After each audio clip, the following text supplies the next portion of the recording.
Well, some think that the White Gold Tower, and some other towers around Tamriel, help, well, hold the world up, or something like that. Others believe that before the dragon broke, the tower helped protect us from invasion from Oblivion. They help keep Mundus, the world, from dissolving back into Oblivion. Or something like that. Anyway, everyone seems to agree it has power, but no one knows exactly what kind.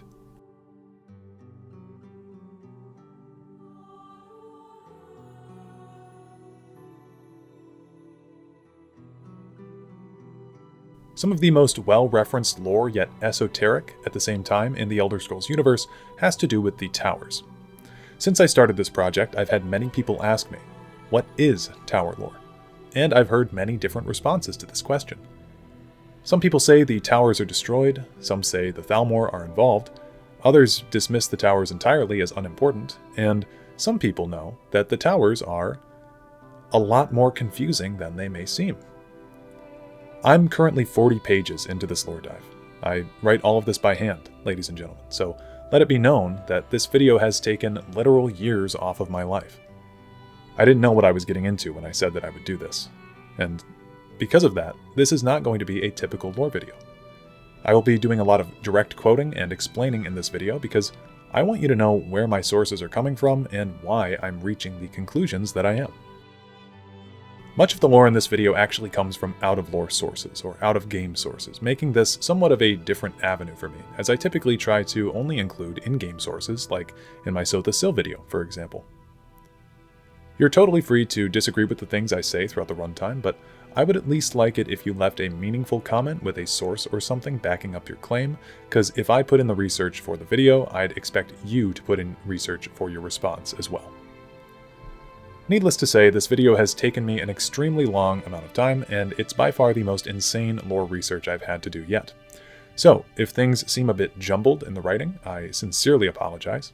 I tried to organize this video in a way that made sense, but it was a lot harder to do than I thought. Before we begin, I'd like to just remind everybody to please leave a like or a comment. It helps the algorithm find me, and it'll make me feel good, so I'd appreciate it. And if you want to stick around for further videos, please subscribe, but I won't try to push that on you. For now. Anyway, without further ado, please grab a snack, sit back, and enjoy as I lore dump to you all about the towers.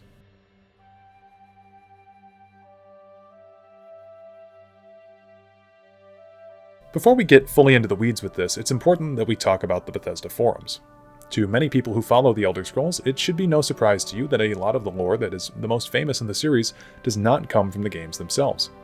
Rather, back in the early days of the series, many of the writers used to take to forums on the internet to promote new ideas and lore concepts. Tower lore was born out of this age, and as such, you didn't ever really see it being brought up during the courses of the main games that much. There was an odd reference here or there, sure, but mostly oblique stuff like lines of text in Vivec's sermons or in the commentaries on the Mysterium Xarxes, Volume 3 to be specific.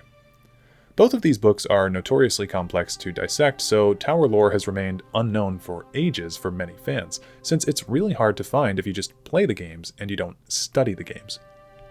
Essentially, this means a lot of our lore in this video specifically will be coming from out-of-game sources, like I said, but it's basically necessary for this video.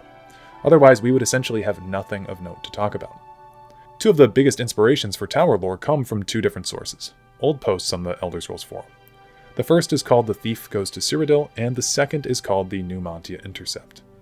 Alongside the sermons of Vivec and the Mythic Dawn commentaries, all of these sources were written by Michael Kirkbride, along with many more that we will use in this video. So, yes, we will have to talk about him yet again. He is inevitable. Another thing, Kirkbride tends to use Vivec as his, self-insert OC do not steal. So we're going to be quoting a lot of Vivec today, and even a little bit of our boy Mankar Camoran, as these characters are kind of lore characters that Kirkbride uses to tell us stuff about the world. However, it should be stated that in the third Oblivion fan interview in 2006, when asked about unofficial lore, Todd Howard, Gavin Carter, and Pete Hines had this to say. Remember that only things that have been published in Elder Scrolls games should be considered official lore. Now, this has changed over the years, slightly on a technicality, since the Elder Scrolls novels are also considered to be canon, but I did want to bring this up anyway.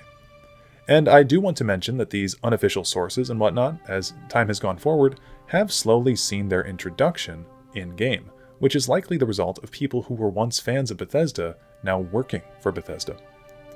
The Dragonborn prophecy from Skyrim, for example, directly makes note of the Snow Tower. Even in recent years, the Elder Scrolls Online devs have made several references to tower lore throughout quest lines and in-game books. My point with this is that just because tower lore began as forum posts and developer statements, at this point it's very much in canon, and so while I would like to see in-game book versions of the Nu-Mantia Intercept and The Thief Goes to Cyrodiil to have it officially be canon, I can firmly say that I have no problem using these sources to back up the intentions of the writers and to prop up the foundation on which tower lore was born. Okay, let's really get into it now.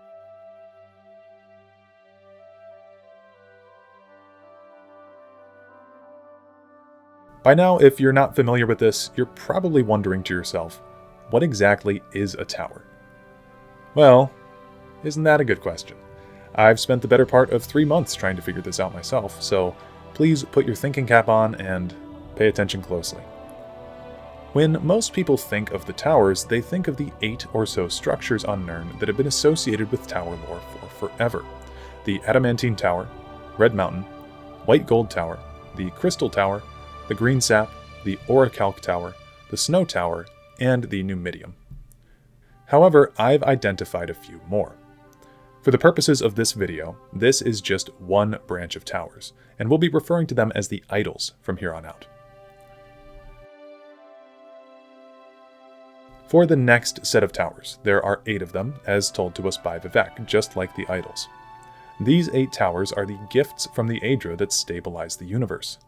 We'll refer to these towers as the spokes, which is their general name.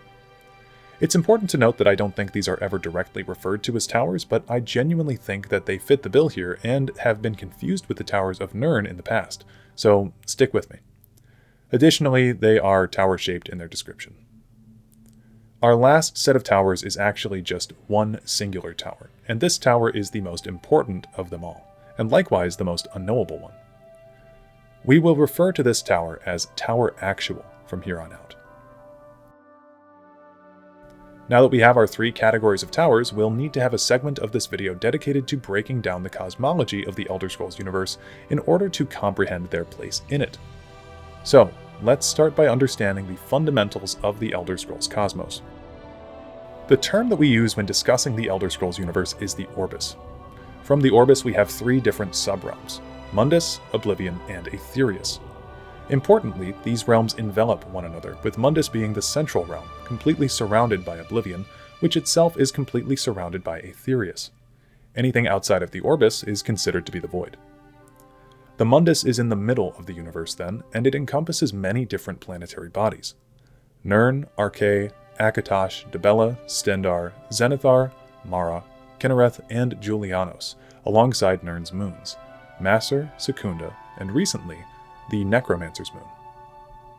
Nirn is also, of course, in the center of Mundus, and it is the planet on which all of the Elder Scrolls games take place, and to get further specific, the continent of Tamriel is the place in which all of the game's settings are derived. To get a better idea of how Mundus is structured, you can take a look on screen at the Dwemer Orrery as seen in the Elder Scrolls IV Oblivion. Best DLC in the whole world. Mundus was of course created during the Dawn era when the Aedra were compelled by Lorkhan to use their power to build Mundus. Zooming out from Mundus, we arrive at Oblivion. When put into this perspective, it begins to make sense why Mundus is constantly being invaded by the Daedra, since they fully surround the realm. Oblivion is essentially composed of the larger planes of the Daedric princes and several other pocket dimensions like the Sol Cairn, Gaiar Alada, and Fargrave. The main characteristic difference between these realms and the planes of the Mundus is that the Aedric gods assisted in the creation of the Mundus while the Oblivion lords did not. The planes of Oblivion are also said to hail from the Void itself, lending to their chaotic nature. Finally, outside the outer layer of Oblivion, completely surrounding the Orbis, is the plane of Aetherius, which is essentially the godly spirit realm where magic is said to hail from. The Aedric gods are thought to have hailed from here, and it's said that this is the plane that many of the gods fled to when they realized that they would become stuck forever in Mundus upon its creation if they lent their power, like Akatosh and Arkay, whose realms reside in Mundus as a reminder of their mark on creation. This is why you can see stars from Nirn. They're actually tears in the cosmos through Aetherius, Oblivion, and Mundus, where the Magna Gi and their chief god Magnus pierced the veil between realms to escape the prison of creation. The escape of Magnus resulted in the biggest tear in the sky, creating the sun, and the Magna Gi created smaller holes which serve as the stars. The most recognizable realm in Aetherius for many fans is Sovngarde, which the last Dragonborn gets to travel to at the end of Skyrim, but also places like the Mantellan Crux from Daggerfall exist here too. With all of these realms in mind, you can think of the Orbis as a wheel, like an old-timey wagon wheel. Mundus would be the hub of the wheel, the central point. From that wheel protrude the spokes, and these are our second group of towers. These towers metaphysically connect outward from Mundus through Oblivion and into Aetherius, essentially propping up Mundus from falling into Oblivion like ancient Greek pillars holding up a roof. These spokes are embodied by the planetary realms of the divines in the Mundus. Vivec says in The Thief Goes to Cyrodiil that the spokes of the wheel are the 8 gifts of the Aedra, sons and daughters of Aetherius. The voids between each spoke number 16, and their masters are the sons and daughters of Oblivion. The center of the wheel was another circle, the hub, which held everything together. The Atada called this Mundus. You can see how directly the creation of the universe is tied to these spokes now, or these towers. The 8 spokes beget the 16 realms of the Daedra lords, as there are 16 Daedric princes. I'm not counting Athelia, and Jyggalag doesn't count for reasons I will touch on in a separate video soon. As for these planetary bodies, there are 8 of them, as I said, and it's not even a matter of faith that they are the divines. The drummer, for instance, saw and recognized the 8 divine planets and marked them down despite not worshipping them themselves. And I'm not leaving Talos out on purpose. Importantly, Talos does not have a planetary body, although some people think that he represents the realm of Nirn, which we'll talk about later. Vivec tells us also that the spokes are the 8 components of chaos, as yet solidified by the law of time. Static change, if you will. They are the lent bones of the Aedra, the 8 gift limbs to Sithisit, the wet earth of the new star, our home. This is extraordinarily important to comprehend here. Basically, if you're unfamiliar, a long time ago, a god named Lorkhan tricked/convinced a bunch of his other fellow gods to create the mortal plane, without telling them just how unstable it would be. Many of the gods that helped in the creation of Mundus would have to turn themselves into the Elnathae, or, as translated from the Elnatheks, the Earthbones. Now, the term Earthbone is quite literal here, as their powers helped solidify Mundus and give it structure, like bones. As Lorkhan was the spawn of Padme, the realm he helped sire was a place of change. When these Earthbones stabilized the realm, they became trapped in Mundus as a result.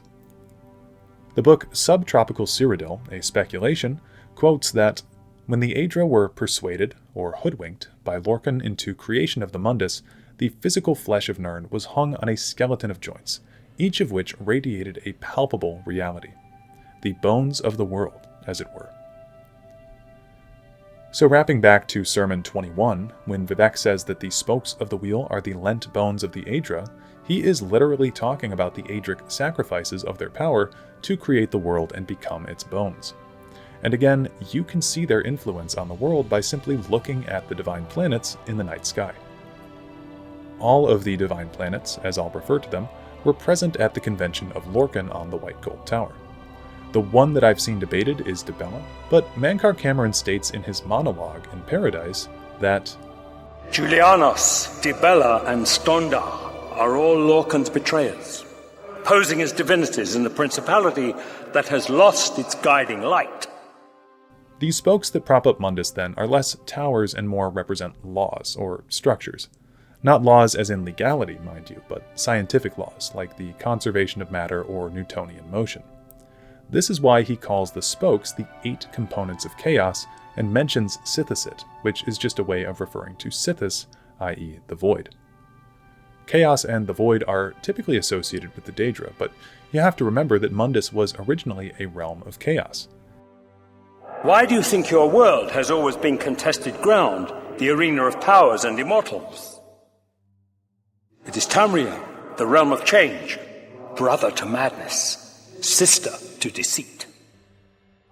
In the monomyth, the Altmer are said to refer to Mundus as the House of Sithis, i.e. the House of Chaos. Sep, the Redguard version of Lorkhan, tricked the gods into entering the Skin Ball, otherwise known as Mundus, which was deadly to them.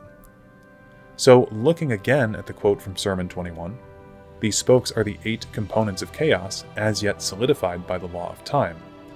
The spokes of the wheel were in place in the chaotic realm of Mundus, but were not yet fully realized until the law of linear time was fully established.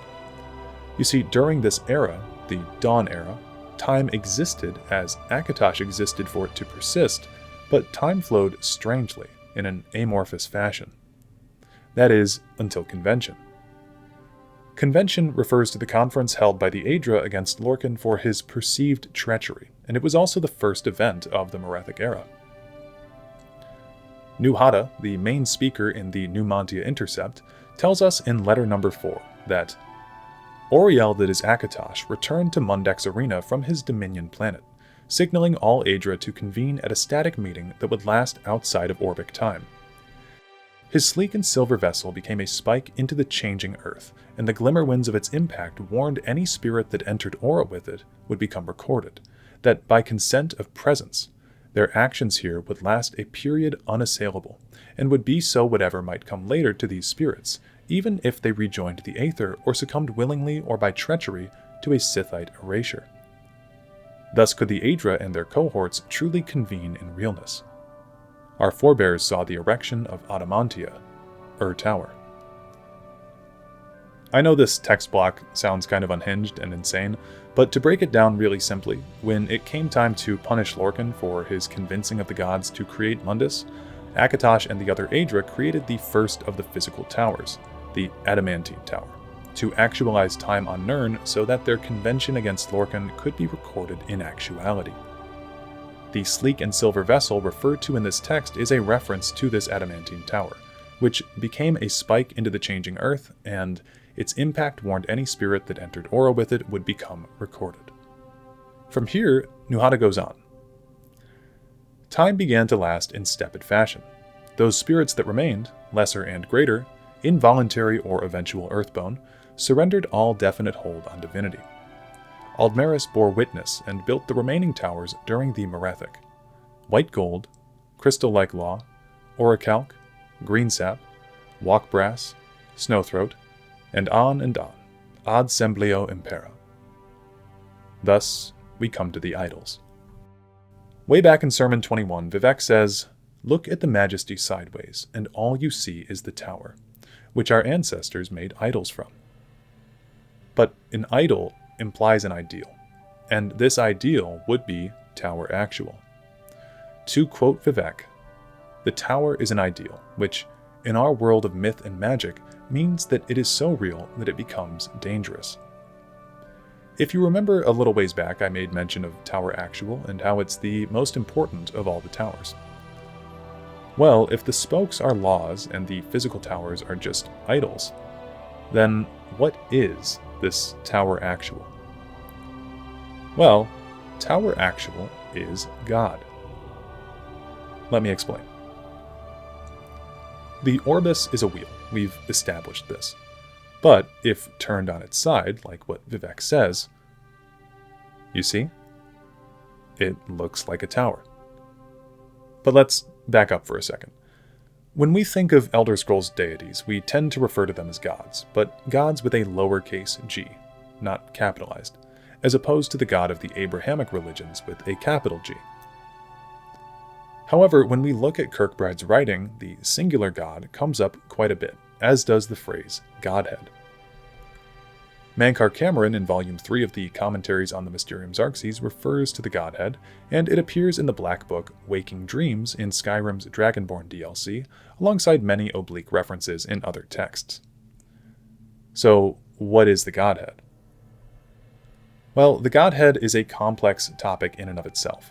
It can be used to both refer to a tripartite God, which is also the way that the Church of Latter-day Saints uses the word Godhead as well, and it can be used to refer to the first dreamer. The prevailing idea here is that the Godhead is the first dreamer, its dream being the Elder Scrolls universe, or the Orbis. This obviously means that all of the Elder Scrolls universe may actually exist solely in the mind of the dreamer, making everything in the Orbis non-existent in a sense. A fan once told Michael Kirkbride that the idea of the Elder Scrolls universe being all just a dream made it boring. He responded with the following. Just want to say, because I never think I did, the whole "it was all just a dream" avenue is completely missing the point. Consider your lucid dreams, if you've been lucky enough to have ever had one. Then think again before you dismiss the idea of divine hypnagogia. Hypnagogia is the transitional state of being in between wakefulness and sleep, which can cause a sort of lucid dream state.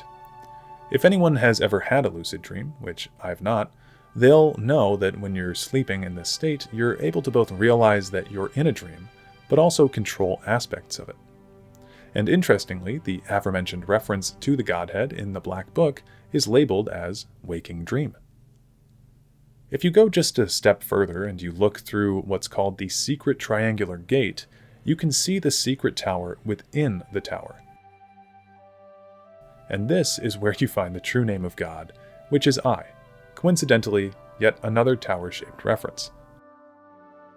Now, I personally really like the idea of the name of the Godhead being I, since I've always interpreted the Godhead as being the player.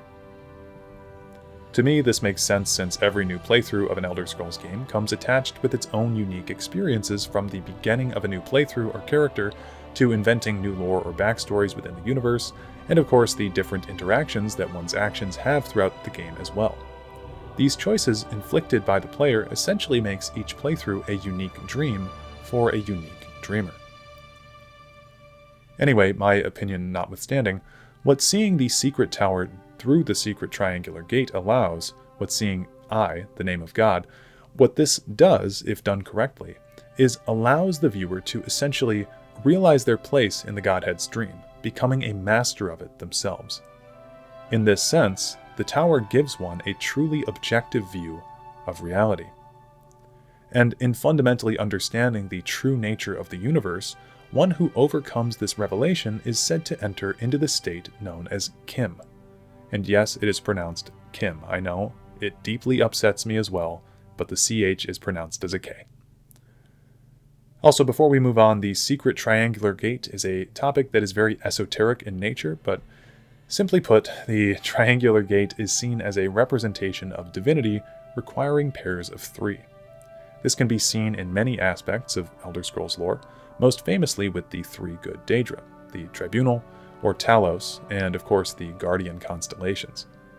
The triangular gate can also be seen in both the Mysterium Xarxes and the Agma Infinium, as well as in this concept art of Boethia. Getting back to Kim though, Mankar Camoran quotes, "The tower touches all mantles of heaven, brother novitiates, and by its apex one can be as he will. More, be as he was, and yet changed for all else on that path for those that walk after. This is the third key of Nu-Mantia, and the secret of how mortals become makers, and makers back to mortals." Now, here specifically, Camoran is talking about the Psijic endeavor, which is a whole nother process, but it's one of these 6 walking ways, the ways in which mortals can transcend to godhood. All of these walking ways are incredibly closely connected. Case in point, the purpose of the Psijic endeavor is to achieve Kim, another of the walking ways.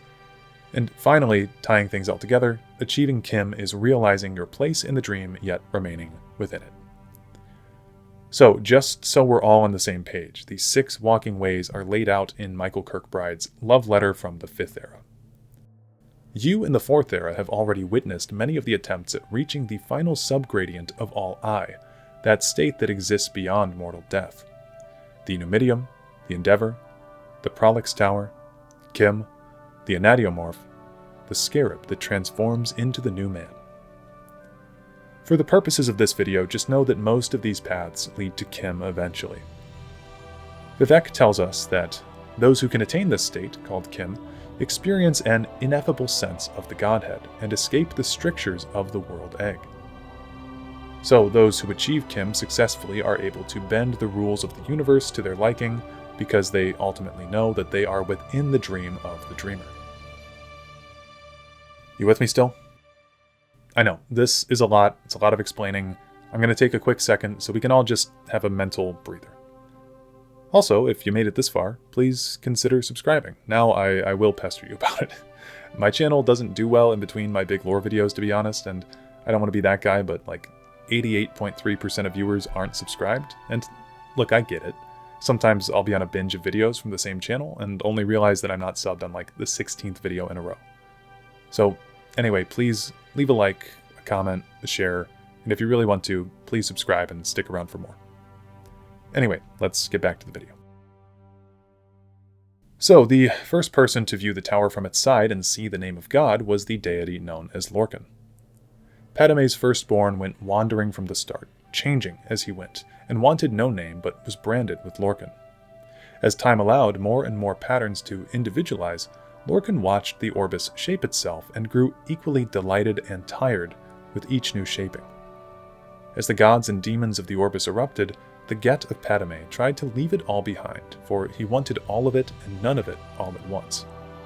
It was then that he came to the border of the orbis. He saw the tower, for a circle turned sideways is an eye. This was the first word of Lorcan, and he would never, ever forget it. Lorcan is said to have intentionally failed to fully achieve Kim despite seeing the tower on its side. Why would he do this? Well, again, Vivec implies that it may have been to show the mortals of Mundus what not to do in achieving this state of being. While we're on the topic of Kim and the walking ways, there is an excellent video I would be upset if I didn't recommend to you by a YouTuber named Black Rose. They have a video titled Explaining the 6 Walking Ways. I found this during my research phase, and while I disagreed with some points in it, it was an extremely interesting theory, so please add it to your watch later and check it out after you finish this video, and then leave a comment that you came from my channel. The video only has like 7,000 to 8,000 views, and it's just far too well made for that. But there you have it. That's Tower Actual. That's the name of God, and that is what all of the other towers, the physical structures in the Mundus, have been built off of. So, let's talk about the actual towers on Nirn then.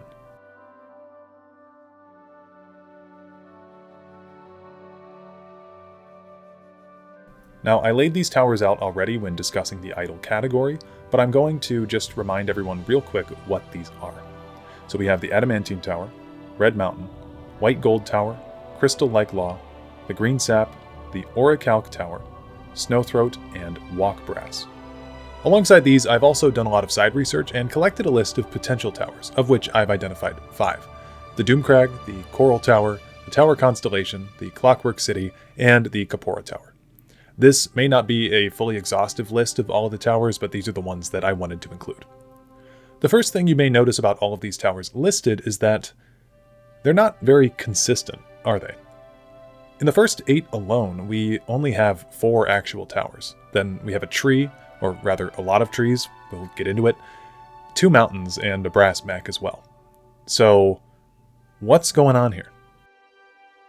Well, the towers don't necessarily have to be in the exact shape of an eye. They can more represent it, and in doing so, they become sort of beacons that represent each culture's own ideologies within the dream. See, by replicating the secret tower, the idols seem to manifest some sort of change around them as well, and inherently hold some sort of power. And although they may not be representing the secret tower on purpose, they are representations of the Adamantine Tower, which itself is a representation of the secret tower. I'll read the passage again that I read over in the intro. Anyway, everyone seems to agree it has power, but no one knows exactly what kind.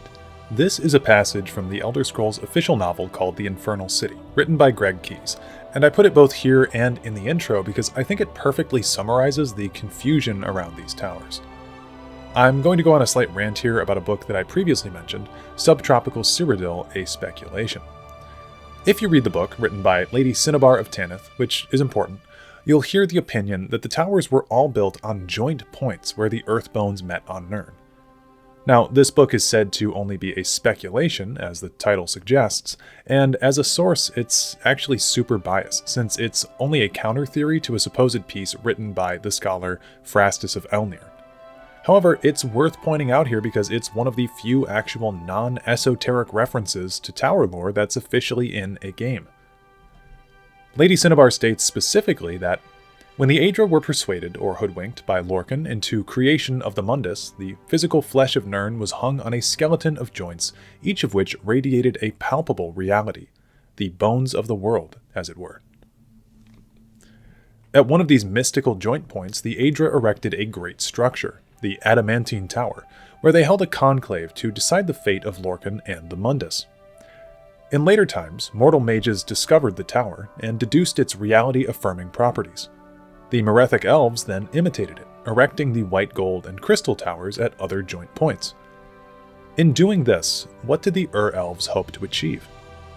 I would posit that through their collective possession of such towers in their realms, over time the elves actually amended their local reality to conform to their desires. This is a particularly interesting take because it suggests that the towers are sort of conduits for the society which built them in order to enact their wills on the surrounding lands. Specifically, Lady Cinnabar hypothesizes that this is the reason that Cyrodiil changed from a jungle climate to its typically mild one. Now, this speculation runs counter to Mankar Camoran's reference to Tiber Septim in Volume 3, which states, Kim, those who know it can reshape the land. Witness the home of the Red King once jungled. This passage has always been interpreted as being a reference to Tiber Septim achieving Kim and breaking the rules of the Orbis to transmute the biome of Cyrodiil into a more temperate zone, rather than the jungle that it was originally intended to be. Why are we still here? So Camoran claims that it was through Kim that the lands were changed, and Lady Cinnabar claims that it was through the manipulation of the White Gold Tower. I can't believe I'm saying this, but I actually stand more by Mankar in this specific instance. I think that because Lady Cinnabar specifically states that she's only speculating, it really informs me that the developers were trying to do some unreliable narrator stuff here, which doesn't necessarily mean that she's wrong, but it likewise doesn't mean that she's right either, or at least not fully correct.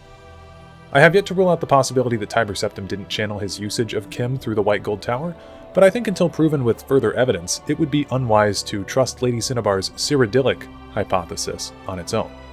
Never forget that she ends her book with the words, "Have I deduced the answer to the mystery? I cannot be sure. I'm only a humble scholar residing in the Tower of the Fifth Doctrine, which is neither white gold nor adamantine. The only thing I'm quite sure of is that any theory propounded by Phrastus of Elnir is almost certain to be wrong."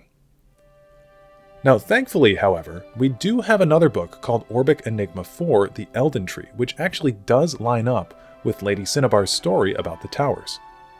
To quote, "The spike of Adamantia and its zero stone dictated the structure of reality in its orbic vicinity, defining for the Earthbones their story, or nature, within the unfolding of the dragon's time-bound tale.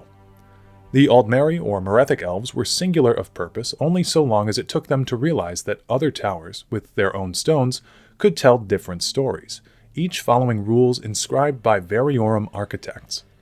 And so the Mer self-refracted, each to their own creation, the Chimer following Redheart, the Bosmer burgeoning Green-Sap, the Altmer erecting crystal-like law, et alia."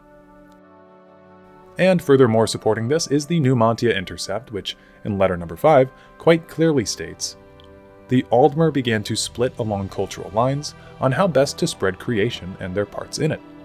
Each tower that was built exemplified a separate accordance."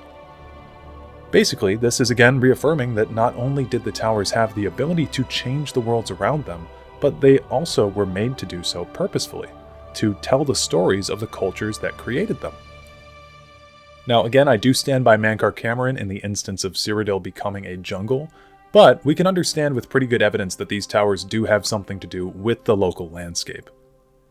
Many sources claim that the towers are emblematic of the Adamantine Tower, not of Tower Actual. If we look at Vivec, he states, "Look at the majesty sideways, and all you see is the tower, which our ancestors made idols from." But if you listen to Nu-Mantia, they claim that the towers are magical and physical echoes of the Tower, Nu-Mantia. And honestly, I believe both of them at the same time. It's just as likely that all the towers link back to Tower Actual, even if that was not the intention of the builders. It's no small secret that the Adamantine Tower inspired the others, such as Crystal Lake Law, the White Gold, and the Red Tower, which is a direct result of the actions at convention.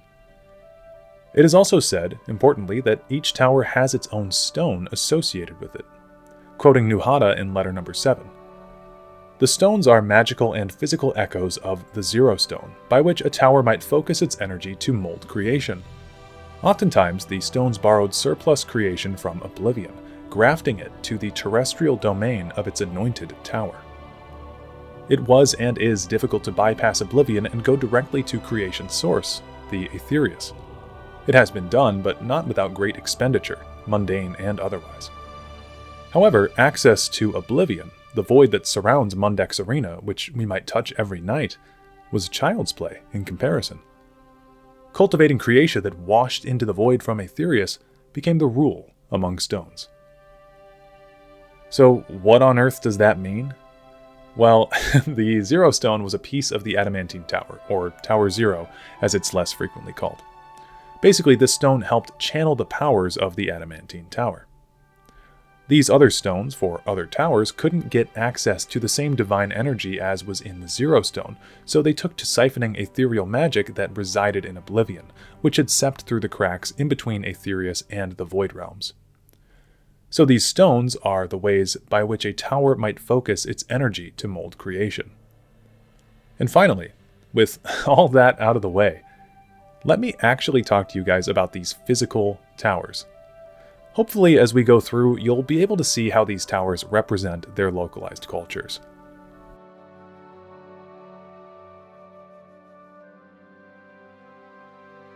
We start, of course, with the Adamantine Tower, which was the first physical structure on Nirn. We talked about this already. It was erected to stand as a place for the Aedra to hold a conference about Lorkhan's actions. All tales of the convention end with Lorkhan's demise, generally at the hands of Trinimac, who ripped Lorkhan's heart asunder from his body and shot it via bow and arrow across the world. After the death of Lorkhan, the Aedra left Nirn behind, but importantly kept the Adamantine Tower, which acted as a vessel for cementing time to Nirn, ending the chaotic nature of the Dawn Era.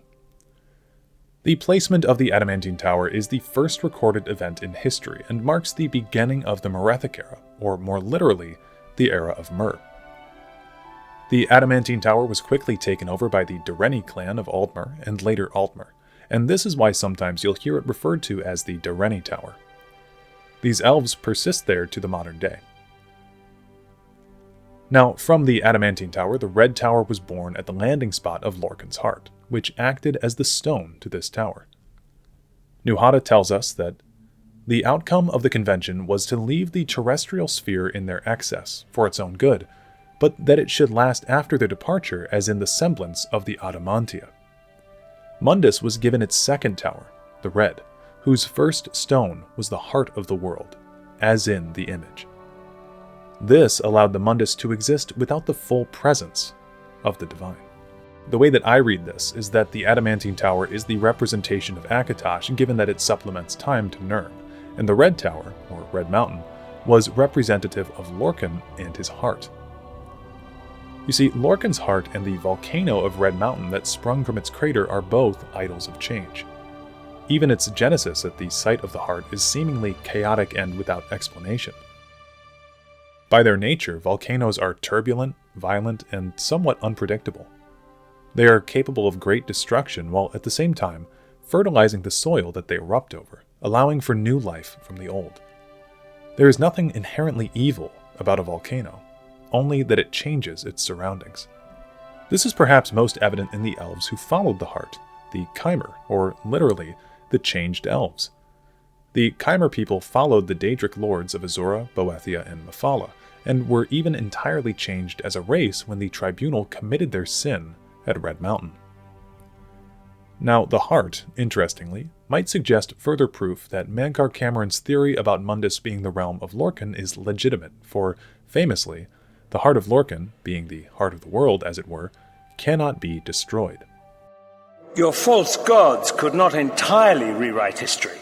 Thus you remember tales of Lorcan vilified, a dead trickster whose heart came to Tamriel.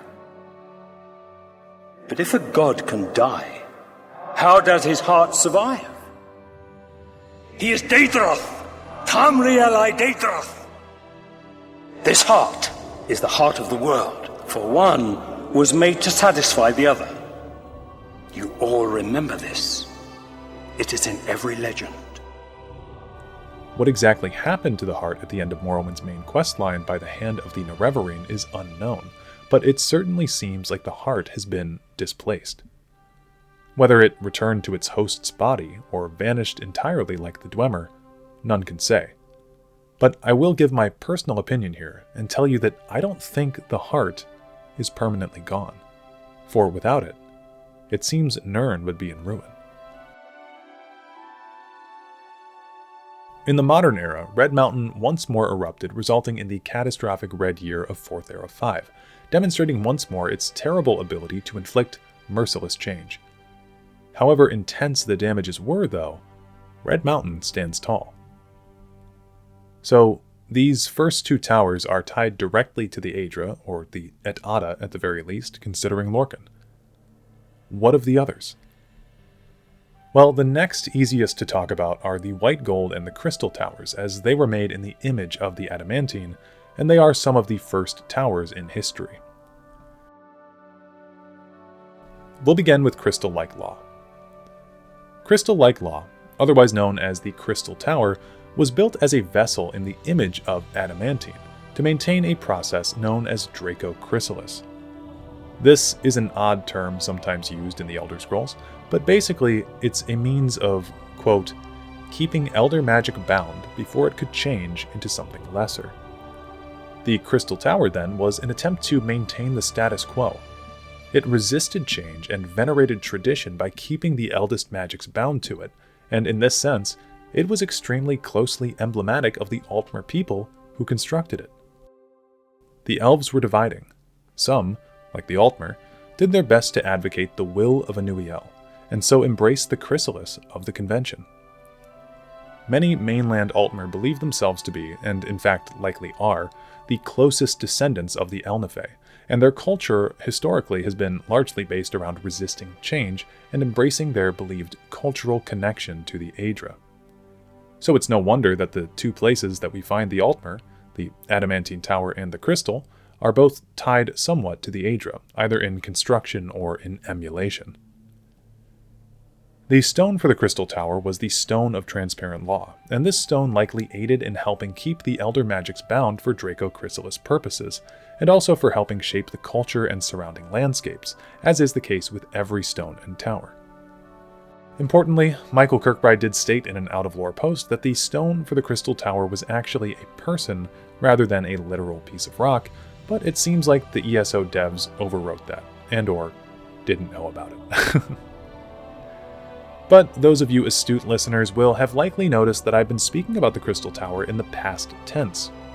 This is because the Crystal Tower is no more, as it was destroyed around 3rd Era 433 during the Oblivion Crisis, when a host of Daedra demolished the tower in an event that has scarred the Altmer people for centuries after its passing, as the Crystal Tower was a symbol of the Altmer people as a whole, and represented their connection to divinity. One interesting thing to note about the Crystal Tower, and maybe interesting is too dull a word, but the Crystal Tower actually exists in all realms simultaneously, or at least this is the claim. In the Elder Scrolls Online Somerset chapter, you are actually able to enter the Crystal Tower through Clavicus Vile's Fields of Regret. I'm not quite sure if the ESO writers understood the full grasp of what they wrote into the lore with the Crystal Tower existing in every realm. See, in Elder Scrolls, if you read the forum post titled Cosmology, you'll see in the very first line, "The planets are the gods and the planes of the gods, which is the same thing." That they appear as spherical heavenly bodies is a visual phenomena caused by mortal mental stress. Since each plane is an infinite mass of infinite size, as yet surrounded by the void of oblivion, the mortal eye registers them as bubbles within a space. So the term planets and planes are then interchangeable under this model, and furthermore, the terms realms and planes are interchangeable as well. So, if there's a crystal tower in the Fields of Regret, is there not one on the divine planet of Zenithar? Is there not a crystal tower in Cold Harbor? Is there not a crystal tower in the Clockwork City, which is itself its own pocket plane? This is the most legendary pull, though. Is there a crystal tower in the painted world of Ryth Lathandis in Oblivion? I think you could very easily recognize the painted world as a realm or a plane, just on a micro scale, comparatively speaking. Now, I don't have the answers to these questions, I'm just simply asking them. My point with bringing all of this up is that we don't really know how many other crystal towers there are. We don't know if the one on Nirn was even the original one, or if it was like an anchor, or if that even matters to the stability of the others. All that we are aware of is that there are potentially an infinite number of them that exist. Okay, so up next is White Gold. The White Gold Tower is currently inhabited by the Imperials in 4th Era 201, but it wasn't always this way. The so-called Imperial City was actually built by the Heartland Elves, or the Ayleids, as they're better known these days. Like all of the polydox constructs of the earliest Aldmer, whatever their abnegoric creed, White Gold Tower is a conduit of creation, ad sembia sembio, built to bring about a reversal of the congealing spiritual bleed caused by the convention. In other words, it was a focus point for re-reaching the divine. In other words, the White Gold Tower was built to reunite Nirn with Aetherius, which is quite similar to the goals of the Altmer. But where the Ayleids and the Altmer greatly differ is in the fact that the Ayleids made pacts with Daedric princes in order to harvest the creatia needed to power their tower. The White Gold Tower, residing at the center of Tamriel, which is the nexus of creation on Nirn, which itself is the nexus of the hub of Mundus, is, needless to say, in an important position. Furthermore, if we look at the shape of the Imperial City, does it start to look familiar to you? I'll give you a moment here to pause the video and look at it. Well, I'm going to continue with the video now, but if you said that the Imperial City looks like the wheel of the Orbis, then you'd be correct. Something cool you can do is actually take a side-by-side of the Imperial City and the Ogma Infinium's leftmost page, and if you look at them, they most certainly line up. In letter number 8 in the Nu-Mantia Intercept, Nuhata makes the claim about the Ayleids that every Dawnmaker tower takes a myth form. The Aldmeri Polydoxes were cosmonauts, and the White Gold Project was and is no different. Though the Ayleids gave theirs a central spire as the imago of Adamantia, the whole of the Polydox resembled the wheel, with 8 lesser towers forming a ring around their primus. To dismiss this mythotexture as being a mockery of the Orbis is to ignore an important point. This same jest gave White Gold Tower a power over creatia unlike any on this plane. It was a triumph of sympathetic megafetish and the start of the threat to empire that brings me to this council. If the Ayleids made their own wheel within the wheel, were web ad semblio, what would happen if they plucked its strings? And this is a great question that we don't really know the answer to, since the Ayleid Empire is long gone. But looking at the structure of the Imperial City, we can begin to point out how similar it really is to the wheel. The central area that surrounds the White Gold Tower acts like the mundus, like the hub of the wheel. From there we have 6 lines that jut out from the center, similar to the spokes that stabilize mundus. At the endpoints of these lines, we finally come to the lesser towers, of which there are 6. Then, if we look to the Prison District and the Arcane University District, we find 2 more spokes which connect to 2 more lesser towers. There is even a bonus 9th tower in the Waterfront District, actually, but I guess the devs either didn't realize that or just didn't care. It's also worth pointing out that I think in lore the Imperial City does probably have 8 towers surrounding the Outer Rim, but we've just never seen that interpretation in any of its instances, since the 6 districts was popularized in Oblivion, then later replicated in Elder Scrolls Online, Elder Scrolls Legends, and even the covers of the Greg Keyes novel, Lord of Souls. The legendary islands that the Imperial City are built upon are also numbered 8, although this too seems to have either not been remembered by the Oblivion devs or they didn't care about it, but you can see in concept art and in lore that this was originally the plan. But regardless of the interpretations of white gold and the city, there's supposed to be representations of both the adamantine tower and the wheel, superpositioned in the center of both Nirn and Mundus in replication of the name of God. What this means is that the White Gold Tower is potentially capable of massive change and has by far the largest hold over its ability to influence Creatia, potentially making this a device that could be used to mend the veil between Aetherius and Mundus, like what I alluded to earlier. The Stone of the Imperial City, or the Stone of White Gold, was the Kim El Adabal, otherwise known as the Amulet of Kings. The origins of the Amulet of Kings are interesting, as it is said that the stone within the amulet was formed from the crystallized blood of the Heart of Lorkhan as it sailed over Tamriel after it was shot from the Adamantine Tower. The amulet switched hands from the Ayleids to the Dragonborn Emperors after their demise, but the gem was eventually destroyed by Martin Septim in order to stave off the invasion of Mundus by Mehrunes Dagon and the Mythic Dawn, the Oblivion Crisis.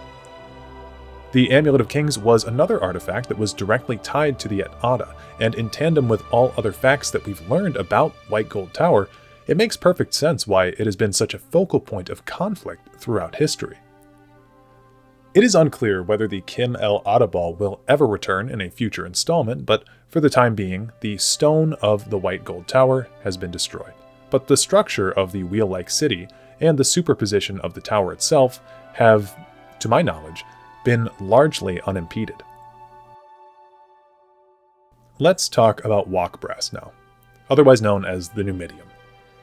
This is our 5th tower thus far, and can be traced to yet another group of elves, this time the Dwemer. We have to remember the towers that succeed the Adamantine were all built to represent the cultures and inflict their wills on the lands. The most nefarious tower, Walkbrass, refuted even more, refuting unto discreation. So Walkbrass was a gigantic anthropomorphic brass golem, capable of great destruction, and was meant to be a god in its own right. You see, the Dwemer are often seen as a godless race, said to venerate reason and logic above all else. Walkbrass, then, seems to be built as an affront to both the Aedra and Daedra, built in bold defiance and even bolder hubris. Tonal architect Cagranak intended to uplift the entire Dwemer civilization to godhood through its use. Its stone was originally the Heart of Lorkhan, which, as you'll recall, was also the Stone of Red Mountain. However, in a tale as old as time at this point, the Chimer people realized what the Dwemer were doing, a war broke out between the nations, and in the end, the tools of Cagranak were used on the Heart of Lorkhan, which caused the entire Dwemer race to vanish off the face of Nirn. But the story of Nu-Mantia goes on long after this event. During the Tiber Wars, Vivec made a deal with Tiber Septim to give him the pieces of the Nu-Mantia in an armistice between Morrowind and the Empire of Cyrodiil. A new stone, called the Mantella, was created between Tiber Septim, Zurin Arctis, and Wolfhearth, which allowed the Nu-Mantia to be powered. Like I said previously, this Arcturian heresy is an example of the secret triangular gate that is used to achieve divinity, the tripartite god. Septim then used Walkbrass at Rimmen in Elsewhere, and at Alinor in the Somerset Isles, allowing him to quickly conquer all of Tamriel under the Imperial banner. Then, some 400-odd years after the death of Tiber, the Nu-Mantia was once more used in the Iliac Bay region this time. I haven't mentioned it yet, but every activation of the Nu-Mantia has caused a state of non-linear time disruption, also known as a dragon break, in the area that it was used. In the Iliac Bay region in 3rd Era 417, the most famous of the dragon breaks ensued upon its use, leading to the Warp in the West, an event wherein multiple people across the region were given access to the Nu-Mantia, inflicting its will all at once in the region as time flowed as it did during the Dawn Era, before the implementation of the Adamantine Tower. After the Warp in the West, the Nu-Mantia is thought to have been destroyed, as it has not been seen since then. The Nu-Mantia has been tied to achieving a state of godhood since its inception. Cagrenac intended for it and the Dwemer to become gods. Tiber Septim may have used it to become Talos, and during the Warp in the West, Mannimarco uses its power to become a god as well. I'm honestly not certain about what happened to Numidium. It's said to have been destroyed, but to be honest, without a physical corpse of the Walkbrass, I maintain that it could be out there somewhere. Especially since it disappeared during the Warp in the West. I mean, who knows where it is at this point.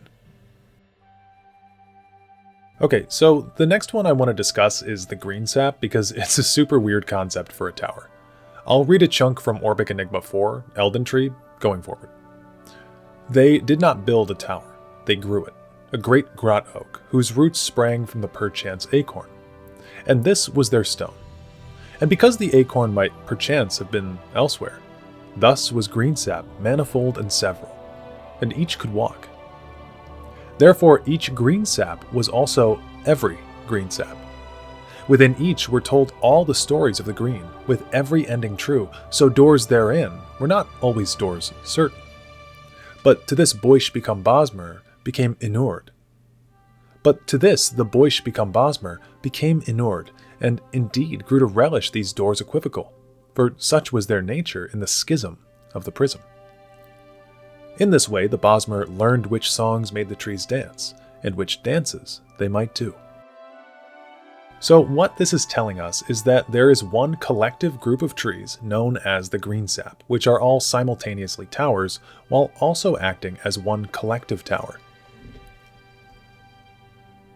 These individual collective towers are then able to create their own versions of reality for the Bosmer people.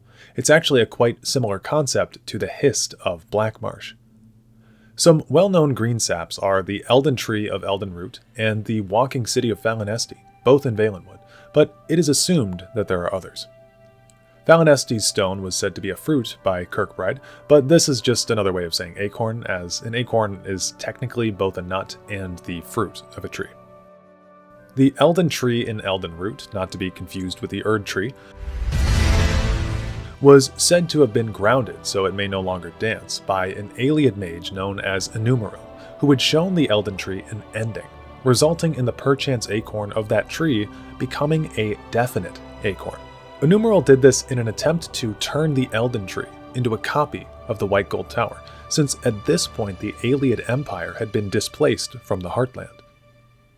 However, Enumeril did not know, and was not able to know, why his plan went awry. You see, Ayleid magic is about will, and shall, and must, but under Green-Sap, all is perchance. The Ayleid Fangler's plan could not succeed, and yet, neither could it fail, for this is a story that has not yet found its ending. And this is essentially the end of what we know about Green-Sap. It's a very strange concept in and of itself, but it goes to show how the Bosmer differ from their other elven cousins. Whereas the other towers were constructed, Green-Sap was grown. Everything about it involves a natural process and an inherent interconnectivity in the Valenwood ecosystems. Bosmer also have the ability known as the Wild Hunt, which is seldom talked about, but allows these Mer to invoke a ritual wherein they become like eldritch beasts, constantly shifting and shaping their forms. This is said to be a harkening back to the Dawn era, where again, things had not quite found their shape. This may be a somewhat loose connection here, but I see the Bosmeri wild shape form as a reference to being perchance, wherein all doors are doors equivocal. Just some food for thought at the end here though, not honestly too much more to say about Green-Sap, although I do love it as a concept. Moving forward, we have our final towers of Snowthroat and Orichalc, which are the two most enigmatic of them all, at least in my eyes. Snowthroat, sometimes called the Snow Tower, is believed to be the throat of the world, which is the tallest mountain in all of Tamriel. Furthermore, it is said that its apex is only half there. An important point here, and I never see anyone talk about this, the term Throat of the World can both refer to the mountain in Skyrim and also Skyrim itself, which is extremely confusing. See, in the popular Nord legend, the Children of the Sky, this is the first passage. Nords consider themselves to be the children of the sky. They call Skyrim the throat of the world because it is where the sky exhaled on the land and formed them. Notice the syntax here. It claims that the Nords call Skyrim itself. They call Skyrim the throat of the world, not specifically the mountain that we usually think of. Somewhat odd, isn't it? Now, Children of the Sky is a legendary telling, as it also claims that the Nords were magically born here, but the idea of Skyrim is a conceptual one, right? Skyrim is whatever the borders that are drawn on a map are. Solstheim used to be Skyrim, and now it's not. The borders changed. So if we're talking about the whole of Skyrim being a tower, it just logically doesn't make as much sense as referring to the mountain. But I wanted to bring this possibility up because it's another one of these things that I just haven't seen talked about. Thankfully, at the very least, Nu-Mantia does give us some clarity when they confirm that the Snowthroat is a mountain, so we have that to work off of. But what if it's stone? Famously, when asked the question, "What is Snowthroat's stone?" Michael Kirkbride gave a particularly annoying answer, as he tends to do. He responded to this question with the cave. This is a big gripe I have with this man. Not this instance in general, but the way that he responds to users. This guy had a genuine question about a blank spot in tower lore, and Michael Kirkbride gave an answer that raised more questions than not.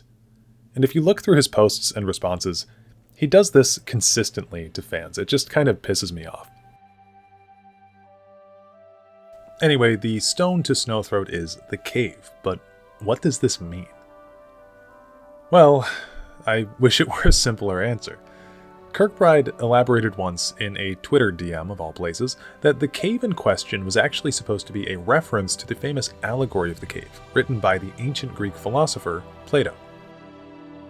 For the uninitiated, the allegory of the cave is a hypothetical scenario wherein a group of prisoners are held deep within a cavern. These prisoners have been here since childbirth, and as such, this is the only life they have ever known. They're chained and facing a wall of the cave. Behind them is a parapet, and on the other side of the parapet is a fire. People within the cave walk behind the parapet, holding various objects which, when passed by the fire, cast their shadows on the wall that the prisoners can see. Thus, the lives of the prisoners, trapped within, have had their entire worldviews completely skewed since birth, making them think reality itself is nothing more than shadows cast from artificial objects. However, one of the prisoners eventually is able to leave the cavern, and he experiences the outside world, seeing things for once as they are, and not as they seem to be. He rushes back down into the cave, destined to tell his brothers in bonds what it's like in the outside world, for he has witnessed it firsthand. However, in a cruel twist of fate, the prisoners kill him, for, from their perspective, he was mad. After all, how could there possibly be a life so outlandish as opposed to the reality of the cave? So, what does this mean for Snowthroat? Well, many fans have their own theories, but ultimately, in my eyes, it's up to user interpretation. I'll link some Reddit posts below that talk about the platonic connection to the cave more, but these are not my theories, so I'm a bit hesitant to share them here. However, I will give you a brief synopsis of one theory that I saw, which says that Lorcan was the prisoner who escaped. Essentially, he saw the tower from its side and went back to the At-Ada to create Mundus thereafter. The Aedra then killed him for his treachery, acting as the other prisoners in the story, who wished to maintain their previous worldview. This then begins to get into Kalpic cycles and all that fun stuff, which I don't want to get into in this video. Suffice it to say, there is a lot of room for interpretation with this cave stuff. Also, special thanks to channel member Alexis for helping me find out this information about the allegory connection here, as I actually hadn't seen that Kirkbride DM before, believe it or not. Getting more back on track though, we don't know the origins of the mountain, but considering that all the other towers were built by elves, I'd wager that the Thalmor may have actually had some involvement with Snowthroat's actual conception, but this is just conjecture, as it seems that the true origin of the mountain has been lost to history. The Snow Tower, then, is basically important for two factors outside of Nordic cultural significance. It is the site where the ancient Nordic heroes banished Alduin forward in time, leaving behind the Tid Aran, or the Time Wound, which Paarthurnax watches over as of 4th Era 201. That's why he's up on the mountain. He's waiting for the return of the World Eater. The second thing that Snowthroat is important for is that it is actually directly mentioned in the Prophecy of the Dragonborn, which I've already read in previous videos, but I'll do it again because I like you guys enough. When misrule takes its place at the 8 corners of the world, when the brass tower walks and time is reshaped, when the thrice blessed fail and the red tower trembles, when the dragonborn ruler loses his throne and the white tower falls, when the snow tower lies sundered, kingless, bleeding, the World Eater wakes and the wheel turns upon the last dragonborn. Basically, this entire passage is a reference to the main quests of the mainline 5 Elder Scrolls games, prophesizing the aforementioned return of Alduin at the Time Wound. And this gets back to why I bring up the Throat of the World potentially being a reference to Skyrim as a whole, because the line about the Snow Tower seems to have nothing to do with the actual mountain itself, and more is a line in reference to the state of affairs in Skyrim. The Snow Tower lies sundered, kingless, bleeding. Now, most people see the line, when the Snow Tower lies sundered, kingless, bleeding, as a reference to the death of High King Torygg and the Skyrim Civil War. If you ask me, I think the wires may have gotten crossed somewhere during the writing, and the Snow Tower itself is being used here as a plug-in for all of Skyrim, while also trying to be its own tower. I saved this one as one of my last entries here in the legitimate towers because it's just kind of confusing, and there's not as much about it out there as there is for its constituents. So unfortunately, I don't have anything extremely profound to say about this one. I'm not really sure how it influenced the surrounding lands and cultures, but maybe you guys can help me out below in the comments on this one. Lastly, this brings us to the Orichalc Tower, which is by far the tower that we know the least about, and it's actually the only one we know of that is not on Tamriel. The Orichalc Tower has long been the victim of fanon, that is, canon made by fans. We've basically only had the name Orichalc Tower to work off of for about a decade now, and this has led to several fan theories about how the Redguard god Diagna may have been involved with this, due to them being named the Orichalc god of the Sideways Blade. There is interestingly another connection to Plato here as well, this time in his dialogue titled Critias. This dialogue is one of the first ever mentions of the famed city of Atlantis, which, according to the story, was a mighty city that fell into the ocean. Plato uses this as yet another allegory, this time to reference the hubris of nations. In Critias, Plato makes mention of Orichalcum, and says that it was in fact the ground of the city of Atlantis. To quote Kirkbride, Orichalc the name comes from Plato's description of Atlantis, the most famousest of sinking continents. It was therefore too fun not to add some Orichalc into Yakuta's background. Plus, it's just a neat-looking, neat-sounding word. So it seems like it was actually a pretty face-value reference at this point, and not like the allegory of the cave stone. Thank God. Nevertheless, like all of the towers thus far, these were the result of Myr, and the Myr in this instance were the Sinistral Elves, or the left-handed elves of Old Yakuta. So we have this story of the left-handed elves in this Orichalc Tower, and of course the Redguards left Yakuta after its sinking, so the fan theory has been for years that the Orichalc Tower was drowned with the rest of the landmass. Orichalc Tower was indeed in Yakuta.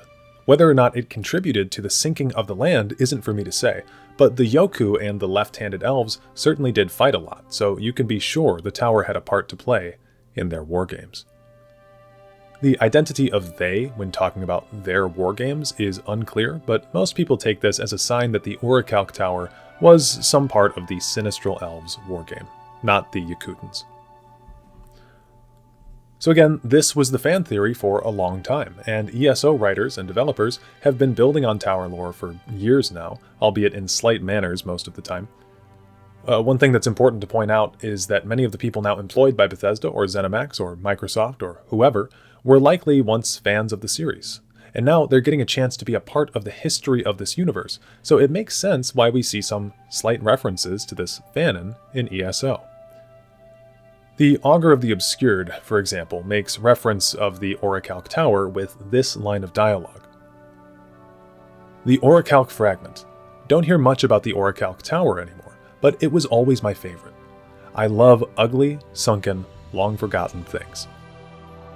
Unfortunately, ESO can never seem to just fully commit to an idea, because the Augur of the Obscured is also said to be a belligerent liar unless it's asked a direct question, and in this case, it wasn't asked a question, it just said this.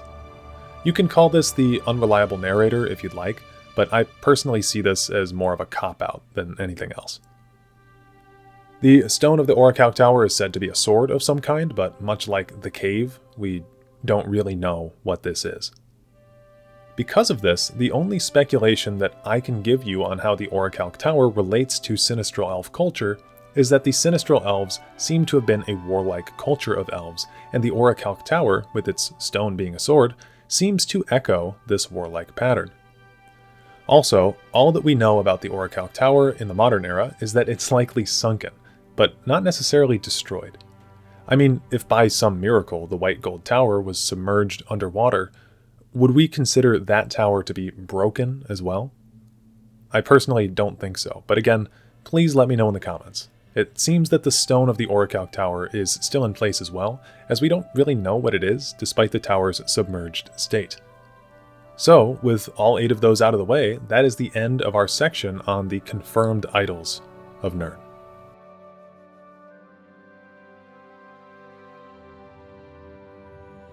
So going forward, I wanted to dedicate a section here to my own fan theories about other towers that could exist.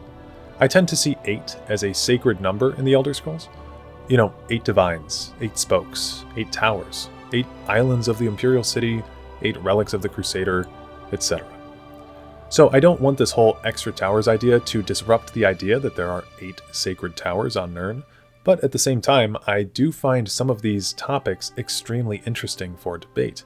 And I am more than willing to be wrong about any of these, so again, please feel free to tell me in the comments about your thoughts, but let's just get right into it. So the list of these, I mentioned them previously, but the list of them is the Doomcrag, the Coral Tower, the Tower Constellation, the Clockwork City, and the Kapora Tower. I want to start with the Clockwork City, as it's by far the likeliest contender of them all, in my eyes. The Clockwork City not only is a beacon of Tamriel, but it also exists as its own separate pocket realm.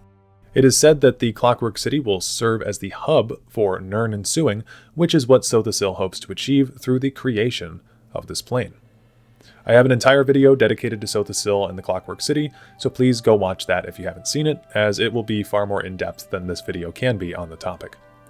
The Cliff Notes version is that Sothasil hopes to achieve a new age with the Clockwork City, and it's his best way to completely eliminate the Daedra from this world.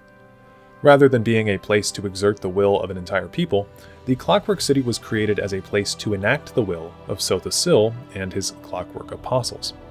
Sothasil also, by the way, is an elf, so he fits the theme with all of these Mer building towers throughout Tamriel.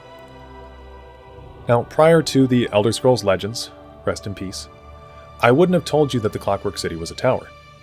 But Legends gave us new lore about the Mechanical Heart, which Sothasil created as a power source for the plane, making it an emulation of the Heart of Lorkhan. This replica of the Heart of Lorkhan acts as the stone for this Clockwork City then, stabilizing it and giving it power over creation. From a lore perspective, the Mechanical Heart can even be used in the same way as the regular Heart of Lorkhan, allowing for the Forgotten Hero, the Legends player character, to become a god. I don't have footage of this, unfortunately, but friend of the channel, Thin White Duke, has the entirety of the Clockwork City story archived on his page, so please look at the link in the description if you'd like to see the full story unfold. The Clockwork City ends with the Forgotten Hero given a choice. They can either destroy the Heart of Lorkhan, essentially destroying the Clockwork City as a result, or they can, as I said, use its power to become a god, and in so doing, allowing the heart to continue powering the city. I will keep Sothasil's people alive. So the existence of the Clockwork City going forward is genuinely unknown. It'll be up to the writers of Elder Scrolls 6 to tell us what the status of the city is. But if the towers are supposedly beacons of the Myr that represent ethereal magic and can change the world around them, as is stated by Lady Cinnabar, Nuhana, and Barodalmo the Signifier, then I would argue that the Clockwork City is absolutely a contender for a potential tower.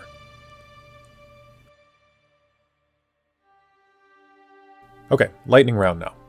Next up are two that can be talked about in tandem, the Coral Tower and the Doomcrag, which are both supposedly faux towers. Morikelis speculated that the aliens who built the Great Spire above Oroki were attempting to create a metaphysical structure that would be a focus of Orbic power, much as the Adamantine Tower is said to be. I have no idea what that means. I'm not a scholar of tower lore. My interests tend more toward the practical, but this accords, somewhat, with what the mytho-historians claim is the purpose and practice of the so-called Towers of Nirn. Was the Coral Tower a real tower, like Lawful Crystal here on Somerset, or was it a failed imitation, like the Doomspire? I do not think we have the answers, based on what little we know. So both of these are mentioned to be potentially failed towers who never fully achieved the same status as the other towers of Tamriel for whatever reason. The Doomcrag was said to be built by the Ayleids, of course, because this seems to be their favorite thing to do, and the Coral Tower is said to be built by the Slode, a race of what are called Beastmen, making the Coral Tower bereft of any involvement via Myr. Although the Malmur could have been involved, but this is unknown and just purely speculation on my part. Both towers are thought to be failed imitation towers, and supplementary information about them will be included in the description. Suffice it to say, I don't really have much to say about these two. The Doomcrag is stated to be a failed tower, we know of no stones, and there is no real reason that the Coral Tower should be connected to the broader Towers of Nirn outside of its tower-like appearance. Within this group, we can also briefly mention the Kapora Tower, which is the tower that the Psijic Order resides in on Artaeum. Functionally, the Kapora Tower serves as the Psijic Order's central location for both research and meditation. Directly beneath it lies the Dreaming Cave. Even now, little is known about its origins. Now, according to the game director of Elder Scrolls Online, the Kapora Tower was not in fact built by the Altmer, or any Myr, for that matter. Rather, it was a pre-existing structure on Artaeum that was found when the island was first discovered. Though it may be hard to tell at first glance, the architecture of the tower doesn't quite match. This is because my order did not build the base structure. The bottom of the tower was already here when Artaeum was first discovered. So we don't have much to work on here, but we do know that the Kapora Tower is mysterious, mystical, and extremely ancient. It may have been built by the Slode, as some sources claim that they were the race that inhabited the Somerset Isles before the Altmer, but like most things in this section, this is basically conjecture. Another really important thing to mention about Artaeum is that the entirety of the island is consistently not on Tamriel.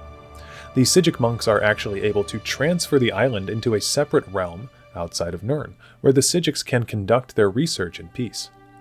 This also means that the Kapora Tower generally exists outside of Nirn, save for when the Psijic Order brings Artaeum back to the archipelago.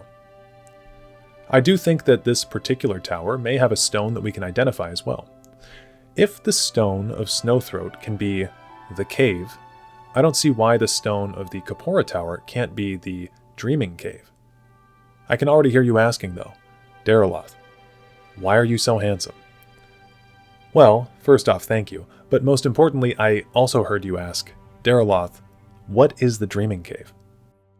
Simply put, it's a portal to oblivion. It's thought to be able to enter into any realm, though of course that theory hasn't been fully tested. The Psijic Order only uses the Dreaming Cave in times of great need. The Dreaming Cave is a profoundly interesting device, capable of connecting all realms together simultaneously, and Rite Master Aikesis says that the cave is where the various threads of magicka and other energies come together and pool like water running down a chain. Considering that the Dreaming Cave resides at Kapora's base, we can safely assume that this is a part of the pre-existing structure of the tower, rather than a later Psijic addition. So, whomever or whatever created the Dreaming Cave and the Kapora Tower's base was clearly a powerful being. What this all means is... well, actually, I don't fully know, but the point is that I could easily see the Kapora Tower revealed as some sort of legitimate tower in a future game, and I like the idea of the Psijic Order having a tower. What can I say? Now, the last and craziest lore speculation that I have is that the tower constellation itself may be tied to tower lore. Now, the constellation lore is a little weird if you're not already familiar with it. To sum up, there are 13 constellations. 3 of these constellations are called the Guardians: the Warrior, the Mage, and the Thief. These Guardian constellations each have 3 charges that they watch over. The Warrior's charges are the Lord, the Steed, and the Lady. The Mage's charges are the Atronach, the Apprentice, and the Ritual. And the Thief's charges are the Shadow, the Lover, and the Tower. If you look up in Skyrim's level screen, you can actually see the Warrior, Mage, and Thief in the back, dividing the skills they govern with the red, blue, and green backgrounds. The final constellation is the Serpent, which is said to be made of unstars. It's not confined to a particular place in the sky, and it's generally interpreted to be a bad omen when it appears. The important part to take away from this mini lesson is that 1. The Guardians exist in a pair of 3, and 2. The Tower is a charge of the Thief, and in the Elder Scrolls, the Thief can be connected to well-known characters who have achieved Kim.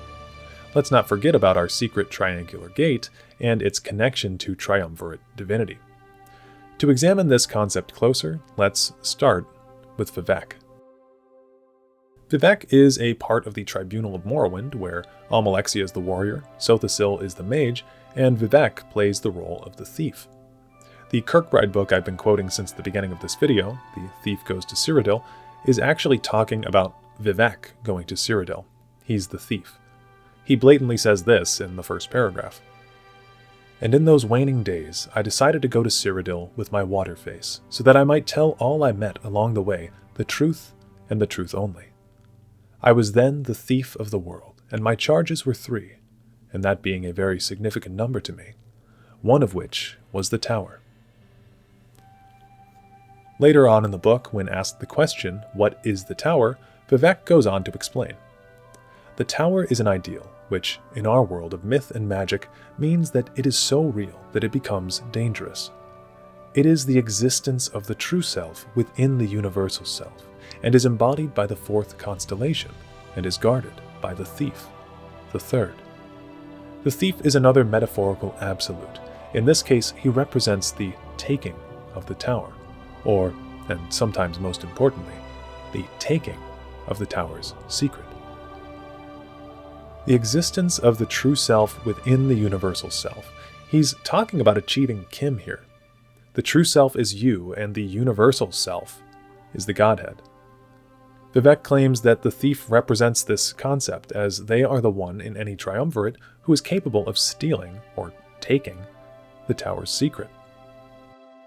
The other character that we know of who has achieved Kim is Talos, who, according to the Arcturian heresy, is a triumvirate figure composed of Wolfhearth, Zurin Arctus, and Tiber Septim. In this instance, Wolfhearth is the warrior, Zurin is the mage, and Tiber is the thief. Instinctively, you may want to call Tiber the warrior, but if you study the history of Tiber Septim, this thief aspect actually does fit him pretty well. It's said in the Arcturian heresy that he may have killed his predecessor to take his place as emperor. He also was known by many names, created a strange deal with Vivec, and, of course, used a brass mech to instantly win a world war, just among other things.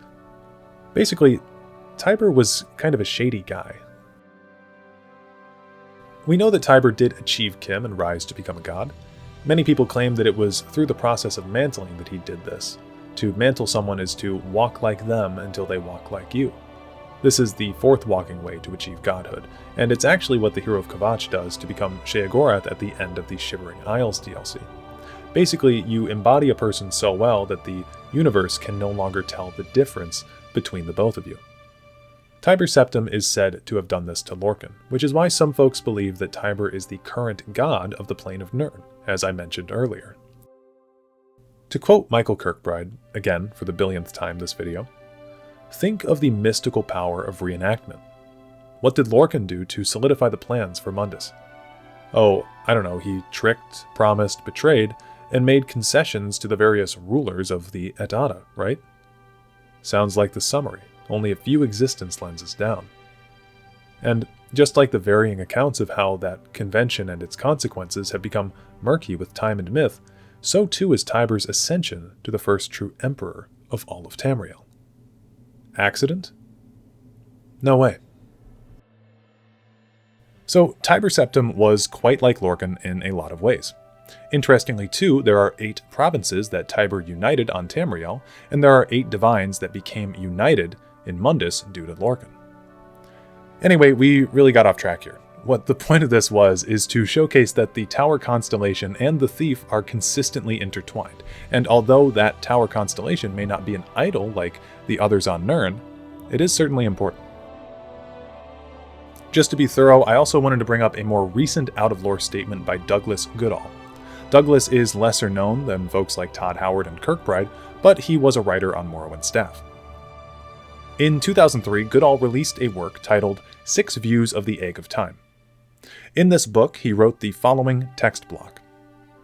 The heart represents the divine female and the mystery of birth, which once ruled the primitive mind and was slowly replaced by modern Aedra worship. This is still symbolized by the clearly masculine imagery of the tower, which protects the world from chaotic, feminine, Patamaic influences. Now, I'll be the first to admit, I didn't read the whole 6 Views on the Egg of Time. There was a lot to read in there, and it didn't really pertain to this video, so I skimmed it. But I will tell you that in this passage right here, Goodall does seem to think that the tower has some way of protecting the world from chaos. And I didn't really know where to fit this in the video, but I did want to mention that I think all of the towers can somehow be connected to an Elder Scrolls deity. Might be a coincidence, might not be, but my list is that Adamantine is connected to Akatosh, Green-Sap to Ifra, Red Mountain to Lorcan, Snowthroat to Kine, Crystal-like Law to Julianos, White Gold to Talos, Orichalc to Diagna, and Walkbrass is kind of its own thing, as it was made in opposition to the gods, but it actually does technically connect Manamarco to becoming the Necromancer's Moon. This is basically just my monkey brain searching for pattern recognition, and I don't think there's much to say about these loose connections, but I just wanted to toss this here at the end anyway. So, those are all of my additional towers and ideas about them that I think are at least worth considering. I'll also link you to a popular post on Reddit about the entire population of the Khajiit being a potential tower. I'm not including it in this video, but it's out there.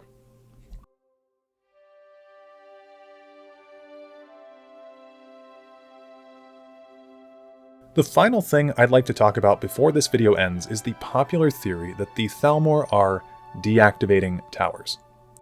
Okay, so I have a bone to pick with this theory. I don't like it, and it's way too ingrained in the Elder Scrolls zeitgeist at this point. So if you haven't heard it before, the basic premise is that the Thalmor are deactivating towers somehow by either destroying them or destroying their stones. I've heard 2 reasons that they might do this. The first is that because the towers supposedly hold up the Mundus, the Thalmor want to destroy them to set the Mundus free. This is extremely easy to debunk. As we talked about previously, the towers themselves are not holding anything up.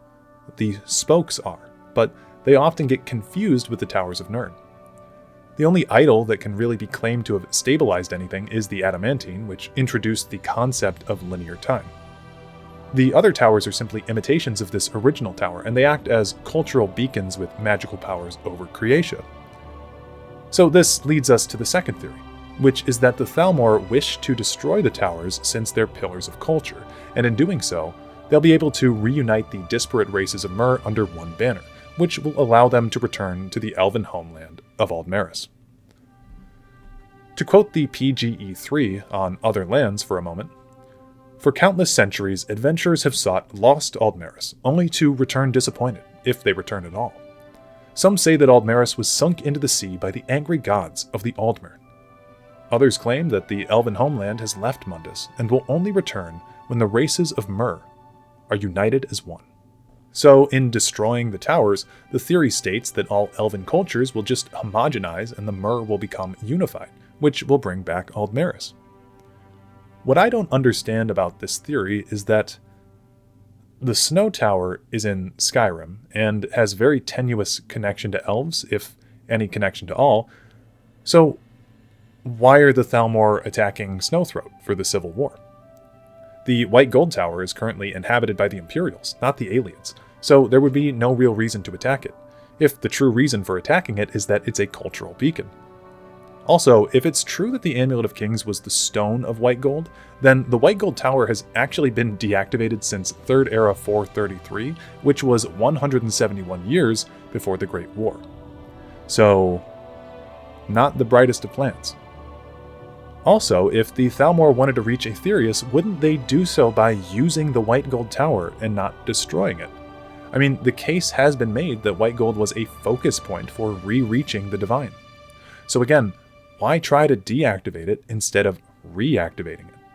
Moving on, the Thalmor have Green-Sap under their banner now, since they took over Valenwood, and we haven't really heard if it's still active or not, but it seems like it is, so why haven't they deactivated it? Furthermore, why aren't the Dunmer becoming more like the Altmer? Their tower, under this theory, is seen as deactivated due to the removal of the Heart of Lorkhan, which was 196 years before the events of Skyrim. Shouldn't the Dunmer be becoming more similar to the Altmer if their tower has been deactivated? And I know, look, this theory sounds really provocative at first, but it just falls apart under any sort of scrutiny. The Thalmor tower theory is just pure fanon in my eyes, plain and simple.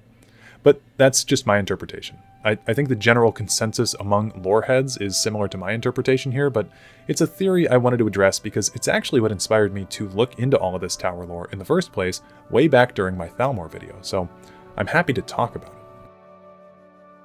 Also, I think I found where this theory comes from.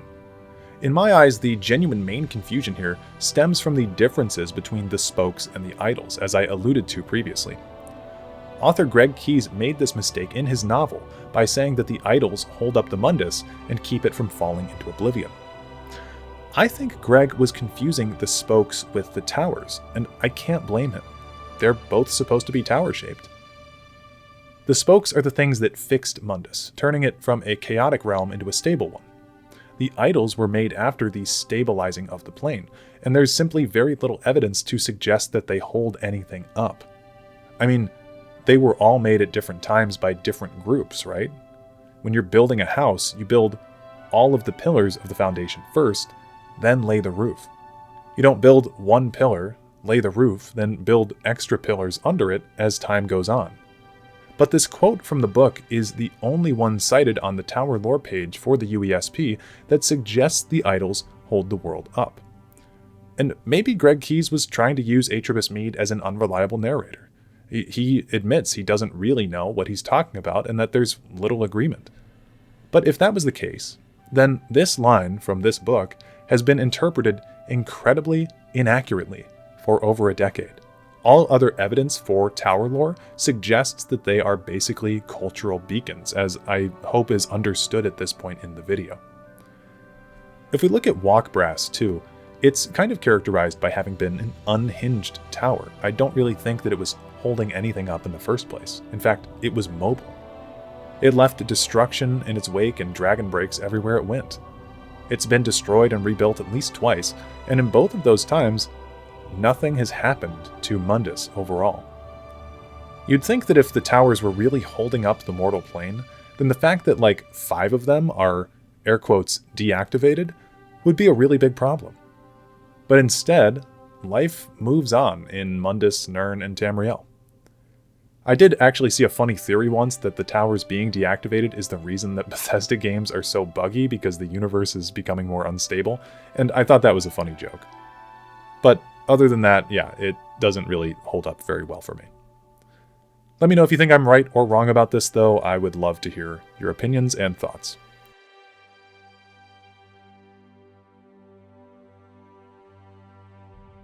So, like what Atribus Mead told us in the beginning of this video, no one knows exactly what the towers are, but all agree that they have some sort of power.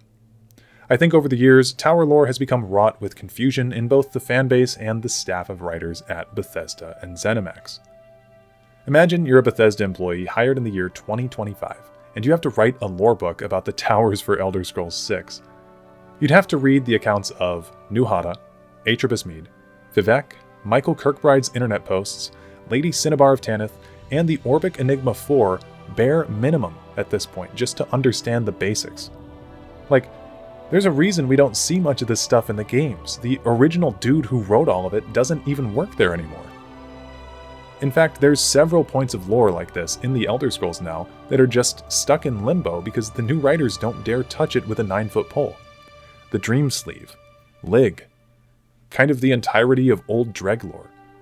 I refer to it all as Kirkbridean vestiges, stuff that he wrote that is no longer approachable, and all stuff that's been roughly abandoned. And I mean, bro was just making up nouns at a certain point. Some of the stuff that he wrote seems intentionally obtuse. So I don't blame these new writers for avoiding Kirkbride's stuff. Even if they do, it's a double-edged sword. You either do it justice but upset the Kirkbride people who think his lore is sacred, or you attempt to add on to his concepts and you fail, upsetting the Kirkbride fans. It's been interesting though in Elder Scrolls Online. We have been seeing a sort of revival of tower lore, but who's to say what Bethesda will do with all of it in Elder Scrolls 6? And that's where I'll leave you, since I really can't think of a way to write myself out of this script. I've been working on this for months, and I've really enjoyed the topic, don't get me wrong, but it is kind of liberating to know that these are my last few pages. If you made it this far, type Kim in the comments below, so I know you finished the video. I'd like to take a moment here to thank my channel members. If you don't know, I have a membership program here on YouTube where users can give me a little tiny bit of money to help directly support me and fund the production of these massive projects. Members get access to unique badges, emojis in the comments, and live streams that I do here on YouTube, and access to unique perks like exclusive videos, unique channels in the Discord server, and they, most importantly, get to choose what lore video is worked on next. So you have them to thank for this lovely, incredibly long video here. So with all of that out of the way, special thanks to Sequencer, Sir Ragu III, British Rogue, Sophie, Omo, Jacob Waymo 22, Abby Normal, Marcus Strangle, The Chosen J, Faust Lament, Alexis Price, Ranger McKay, Jake A.S., Soulless Saint, Peace, TJ, Ophelia Drowning, Skooma Addict, Braden Thompson, Breezy Stratton, Naji a.k.a. Tracy, Jug, B. Wolf, Aaron Dobbs, The Thin White Duke, Dishonored Pro 3500, Ken P. Lamont Diamenti, OOP, Joel Evers, Debash, and Inherent Man X. I appreciate all of you very much, and I will see you in the next one. If anyone is interested where I got any of my information from in this video, it will all be down in the video's description, so please check that out. And, as always, peace out.